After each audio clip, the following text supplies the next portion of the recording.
my name is Bo Astrup. I was asked how I mixed Jim Stubblefield's Encantado that was released late 2015. Here I have Across Burning Sands, one of the great tracks on the record, and this is my DP9 layout. First, when I start mixing, if the tracks are not arranged, of course I'll arrange them in groups that makes sense to me. In this case, they were arranged very nicely. First guitars, then we had percussion tracks, and we have violas and violins, and then the bass track. When I start out, the first thing I'll do is I'll make track folders. What you do in DP is select the folders you want to make a track folder of, and then you can right click and just say new track folder from selected tracks. In this case, already done it, and this is called guitars. Then I have a track folder for percussion, violins, FXs. A folder called Metro that has all the buzzes. I have my master fader. I have all the sends, and I actually make up master faders for all my effects sends, and I'll get back to why I do that later. Last, I have two stereo audio tracks named after the song. One I use for the mix down of the final stereo file that we send to the mastering house, and another one I have my own fake, quote-unquote, mastering chain set up so I can listen to how it might listen once it get to mastering, just so I have a little sense of what's going on. And the reason I'm putting all in folders is that I can collapse it, so it's much easier for us to look at. Zoom in on what we want to look at. Especially here, especially when we get over here in the sequence track. Now I can use in the track selector on my side, I can simply just double click on each name of these folders and they will disappear out of the window. So if I want to see all my sends, which doesn't make any sense really here in the sequence editor, it's more that if I want to look at the guitars, I can look at all the guitars and do my editing and whatever I need to do here, and then I can let them go. We can look at the percussion tracks, looking at the bass track, get that out of the way, violins. So just very easy to zoom in on what I'm going to focus on when I'm working. Now let's look at the mixing console. And in the mixing console, it's the same thing with the track folders, that in the track selector, we can simply zoom in on what we want to look at. So we want to look at all the guitars. So let's start looking at here what I did. I have the MOTU fantastic, the MW EQ on virtually all my tracks, definitely all the guitar tracks. And in this case, we are rolling hard off on a high pass filter and then do a little EQing. Then we have the MW Limiter, and then I had a trim. I needed to control very minute some changes in the last stage, finalizing the mixes. So I added the trim. No effects, they're just going straight onto the 2-bus. Then we have some other guitars here. Again, we have the MW EQ and MW Leveler in this case, setting up a high-pass filter, doing some EQing. And then we have the very light, the MW Leveler. And then we will set something up to some effects. We have 3 effects. Some they're muted, they're automated muted, so they are not on all the time. And again, for the rest of it here, we have on these are the solo guitars. Have the MW EQ, the leveler, and also a limiter on it. There's a harmony guitar here. The only thing that's on here is the EQ. Let's go on to the percussion. Again, MW EQ on all tracks, using some slight compression. Again, the MW limiter. On this one, the cajon back, I'm actually using the dynamics twice. I use it first as a gate, just to control the length and then of the sound, and then a compressor, and then the last limiter. For congas, MW equalizer, and again slightly the leveler just to warm it up and give it a little glue. Timbales bottom, MW EQ and dynamics, the compressor. On the toys, the chimes and what, MW EQ, and then also set up some auto panning just so we can give a movement in the stereo perspective. For violins, violas, MW equalizer, a few effects. On this one, Encantado, adding slight leveler to warm it up a little bit. And on the solo, we have the MW EQ. We have the leveler, give it a little glue and warmth. And we have a limiter. On the bass, MW EQ, leveler, and limiter.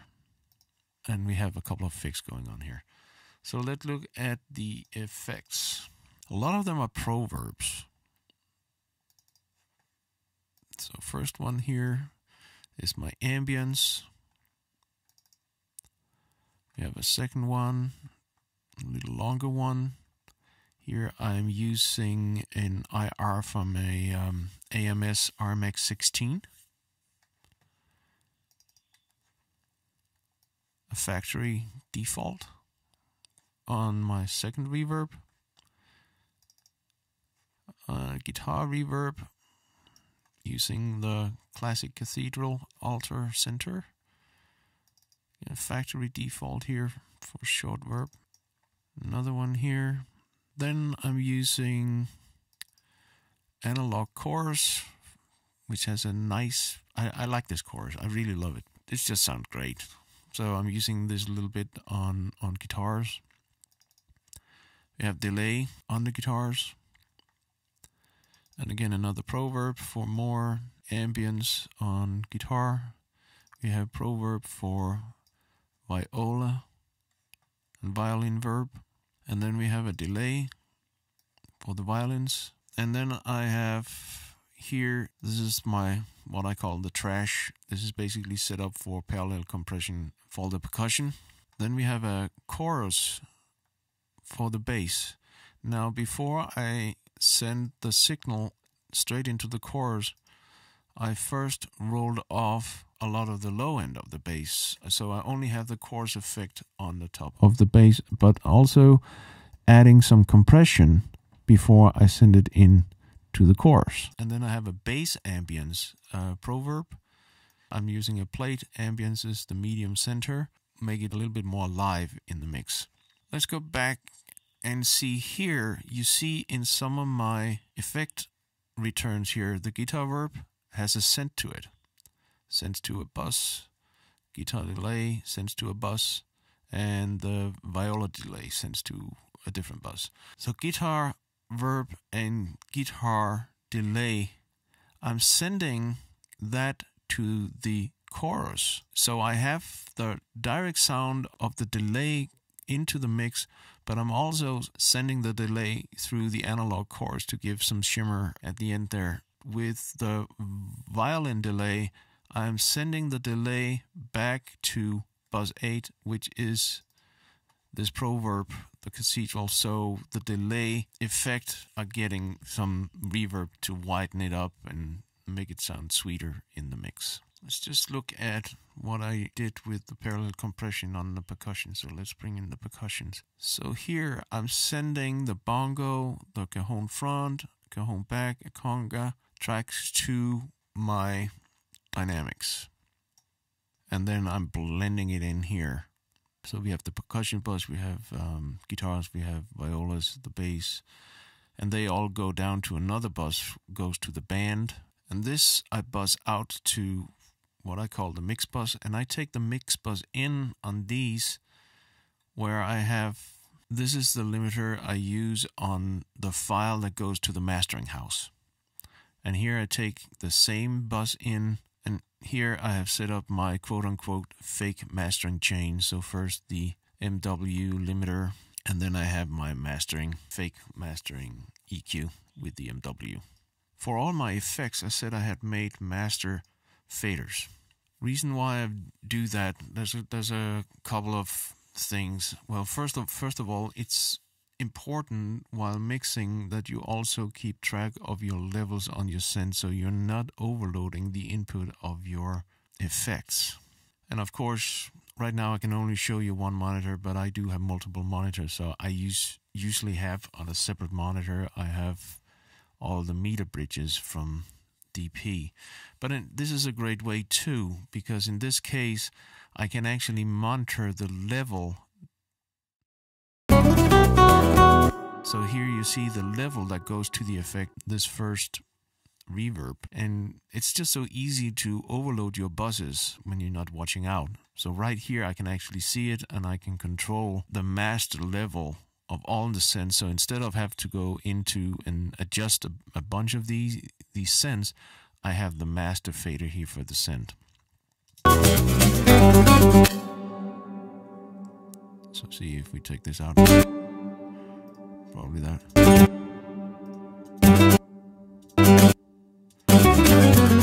So now you hear.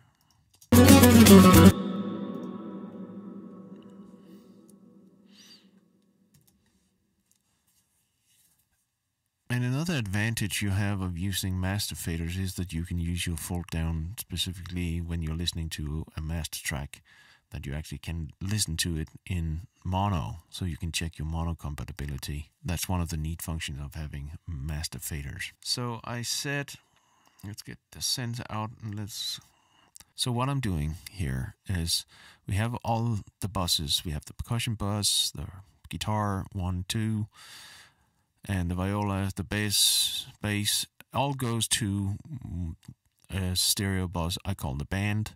So I get that in here, and I split that out here to 2 channels.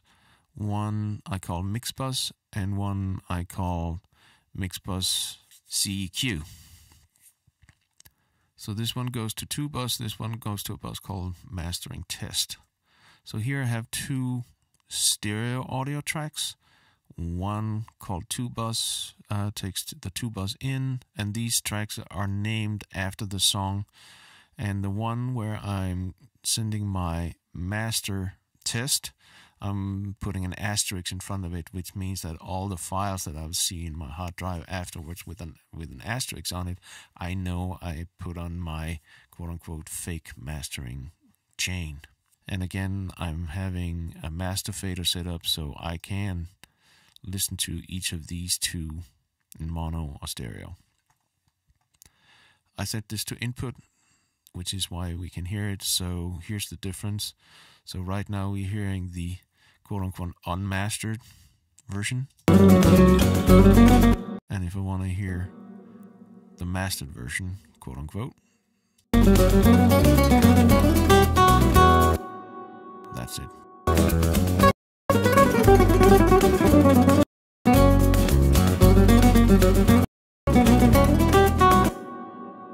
So that's how I set up and did my mixes for Across Burning Sands.